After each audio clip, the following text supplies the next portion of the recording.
इस वीडियो में हम देखने वाले हैं shortest job first scheduling algorithm. तो स्टार्ट करते हैं। शॉर्टेस्ट जॉब फर्स्ट एल्गोरिदम जिसका नाम है SJFP। इसका सिलेक्शन क्राइटेरिया क्या होगा? The process that requires the shortest time to complete execution is serve first.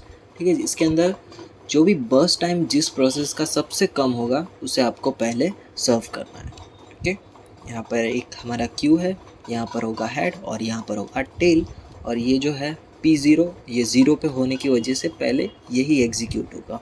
और यहाँ पे दो प्रोसेस आती है, P1 जिसका बर्स्ट टाइम है 2 और P2 जिसका बर्स्ट टाइम है 6 और P3 आया है। यहाँ पर P3 का बर्स्ट टाइम है 3। तो यहाँ पे अब क्या होगा, ये जो P2 का बर्स्ट टाइम है वो ज़्यादा होने की वजह से ये पीछे शिफ्ट हो जाएगा और ये जो P3 है वो अब P2 की पोजीशन पर आ जाएगा क्योंकि इसका बर्स्ट टाइम जो है वो कम है। और यहाँ पे हमारा काम क्या है, जिसका कम बर्स्ट टाइम है उसे पहले एग्जीक्यूट करना। पहले P1 एग्जीक्यूट होगा, फिर P3 एग्जीक्यूट होगा और फिर P2 एग्जीक्यूट होगा। P0 तो पहले ही एग्जीक्यूट हो चुका है। ओके, यहाँ पे डिसीजन किसके थ्रू आप लोगे? नॉन प्रीएम्प्टिव के थ्रू। यानी आपने एक बार P1 को लोड कर लिया तो P1 को आपको तब तक एग्जीक्यूट करना है जब तक कि वो कंप्लीट ना हो जाए। इम्प्लीमेंटेशन किसके लिए करोगे? फीफो के थ्रू करोगे, फीफो के थ्रू। ठीक है, इम्प्लीमेंटेशन करना है। और all process in a Q R sorted in ascending order on their required CPU burst. ठीक है, ये सेंटेंस को हम ज़्यादा फॉलो नहीं करते तो इसको गिनो ही मत। और यहाँ पर भी फिर थोड़ा सा चेंज आ जाएगा। When CPU become free a process is from the first position. यहाँ पे हम असेंडिंग ऑर्डर में सेट करोगे तो फर्स्ट पोजीशन पे जो होगा वो सबसे कम बर्स्ट टाइम वाला होगा। तो यहाँ पे हमारा पॉइंट क्या आएगा? A process from first position यहाँ पर आएगा हमारा, जिसका सबसे कम बर्स्ट टाइम होगा उसे आपको पहले रन करना है।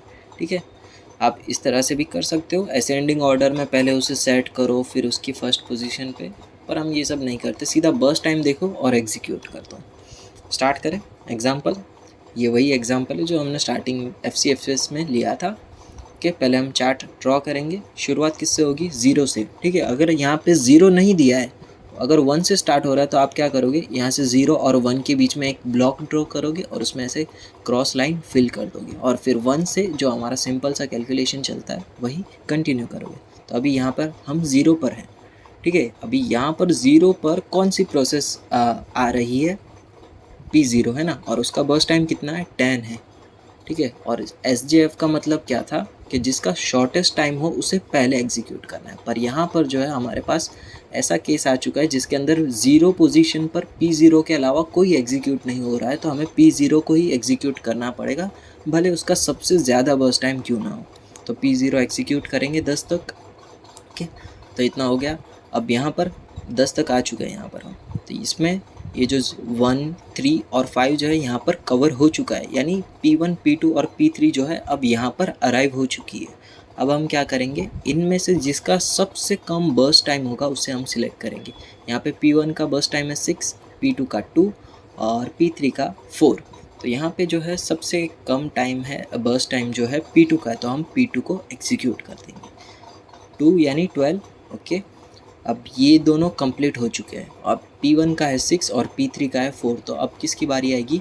P3 की। P3 और +4 यानी 16 और P1 बचा है, तो आप P1 को अब एग्जीक्यूट कर दो।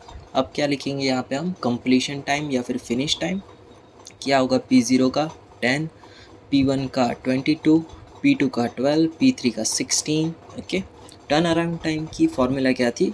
Completion time minus arrival time या फिर finish time minus arrival time. 10 minus 0 10, 22 minus 1 21, 12 minus 9 9, 3 minus 9 9, जो भी हो। 16 माइनस 5 11। ओके, वेटिंग टाइम क्या था हमारा? Turn around time minus burst time.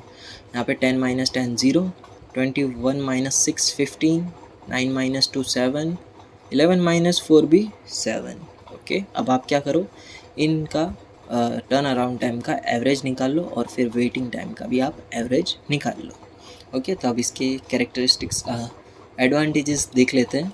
पहला तो क्या है, इसका लेस वेटिंग टाइम है। ठीक है, इसका वेटिंग टाइम जो है इसमें कितना है? 7.25 है। FCFS में शायद 8.75 कुछ था। ठीक है, तो इसमें जो है वेटिंग टाइम जो है वो कम हो गया है। और good response for the shortest processes, जिस प्रोसेस का बर्स्ट टाइम कम है वो पहले एग्जीक्यूट हो जा रही है, इसके लिए good for short processes. Disadvantage क्या है कि इसके अंदर जो है कंप्लीट एग्जीक्यूशन टाइम को एस्टिमेट करना काफ़ी मुश्किल हो जाएगा।